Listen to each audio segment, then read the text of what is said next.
మాట్లాడదాం ఇదే అంశం పైన మనతో పాటు అయితే ఉన్నారు. నమస్తే అన్న. నమస్తే. సో ప్రస్తుతం మనకు ఇక్కడ బీర్జాదిగూడ మున్సిపల్లో మేడిపల్లి అనే ప్రాంతాన్ని కూడా మొత్తం కూడా జిహెచ్ఎంసీలో కలుపుతున్నారు కదా. సో ఇప్పుడు ఎట్లా ఉండబోతుంది? ఎట్లా ఉండబోతుందంటే ఇదివరకు మనం అసలు గ్రామ పంచాయతీ ఉన్నప్పుడే కొంచెం చోట మోట లీడర్లకు కొంచెం గుర్తింపు ఇచ్చారు. తర్వాత కార్పొరేషన్ అయినాక ఒక 26 మందికి ఇచ్చారు. 26 మంది ఓ లీడర్లు అంటే 50 మంది 26కి వచ్చింది, సగంకి వచ్చింది. ఇప్పుడు ఉన్న ఈ 26 మందిని తీసుకుపోయి జిహెచ్ఎంసీలో కలిపారు. జిహెచ్ఎంసీలో కలిపితే ఇప్పుడు ఏముంది, ఇప్పుడు మేడిపల్లికి ఫిర్యాదు అంటే దానికి ఒక 2 ఇస్తున్నాడు, బోడుపల్లికు 2, 3 ఇక అది ఇంకా 2 అనుకున్నాము.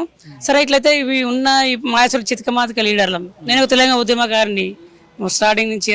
సరే ఒకవేళ ఈ మాయసుంటి చిన్న వ్యక్తులకు రాజకీయంగా ఎదగాలంటే దిగజారిపోయినట్టే. ఇన్ని సంవత్సరాలు తెలంగాణ కోసం కొట్లాడి ఇన్ని సుదీర్ఘ కాలంలో రాజకీయంగా ఎదిగినోళ్ళము ఏకదమ్మున కింద తీసి పడేసినట్టు అయిపోయింది మాకు.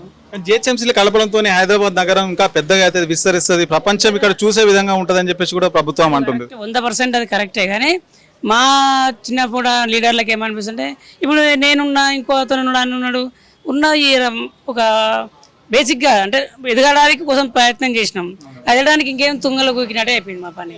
అంటే మేము ఎదగలేము. ఇక మేమేం చేస్తాం, ఇప్పుడు 26 మంది కార్పొరేటర్లు ఉన్నాక ఈ రెండు కార్పొరేటర్లు అవుతున్నావు. ఇదివరకు నువ్వు ఒక ఎగ్జాంపుల్ గాన కార్పొరేటర్ ఉండే తగ్గినట్టే, ఇక మొత్తం సజీవ సమాజ్ చేసినట్టే. ఎవరో ఇద్దరు పెబ్బ, సెకండ్ పెబ్బ, అధ్యక్షుడు ఉపాధ్యక్షుడు టైపులోనే ఉంటుంది, రెండే. ఇంకేముంటుంది, మా నీళ్ళందరూ మూలం కూర్చొని ఏదో వృత్తి పని చేసుకుని బతకాల్సి చేస్తుంది. సో రాజకీయ నాయకులకు ప్రజలకు కనెక్షన్ కట్ అయిపోతుంది దీనివల్ల అని చెప్పేసి కూడా అంటున్నారు. చాలా మటుకు ప్రజలు ఇప్పుడు ఎగ్జాంపుల్ గా 2000 ఓట్లకు ఒక కార్పొరేటర్ ఉండే, ఇప్పుడు దాదాపు 30,000 ఓట్లకు ఉన్నప్పుడు 30,000 ఓట్లు ఒక్క దగ్గర పోతే ఎంతమంది పోతే అవుతుందన్న, అది అందరికి సాధ్యపడే కదా.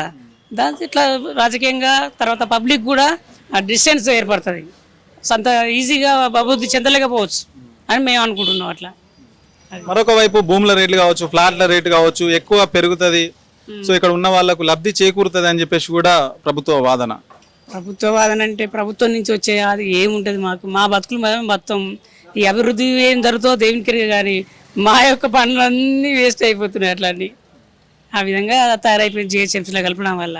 తర్వాత ఫ్యూచర్లో కూర్చొని తర్వాత ఏం జరుగుతుందో ఏమో. తర్వాత ప్రస్తుతానికైతే ఈ 5 ఏళ్ళ వరకు అయితే శూన్యం. అంటే ప్రజలకు ఇట్లా కొంచెం వ్యత్యాసం ఏర్పడి ఏం జరుగుతుందో తెలియదు. ఇక సో ప్రస్తుతం 2 సంవత్సరాలు అయిపోతుంది, కాంగ్రెస్ ప్రభుత్వం వచ్చింది. ఎట్లా ఉందన్న, ఎట్లా ఏం చెప్తారు?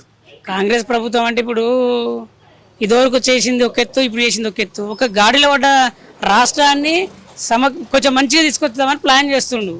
దానివల్ల కొంచెం పబ్లిక్ వ్యతిరేకం చేస్తారు. ఎందుకంటే ఇదివరకు అన్ని తిన్న అలవాటు ఉండేది, ఫ్రీగా వచ్చేది. ఫ్రీ అంటే కొన్ని ఫ్రీ వేస్తుండలేదు, కానీ కొంచెం అలవాటు పడాల జనాలు, దానికి కొంచెం టైం తీసుకోవాలి. ఇదే 2 ఏళ్ళల్లో ఏం చేయలేము ఎవరు, ఎందుకంటే దాన్ని అర్థం చేసుకొని ప్రజలు గమనించుకోవాలని కోరుకుంటున్నాం. రైట్ అన్న, థ్యాంక్ యూ అన్న.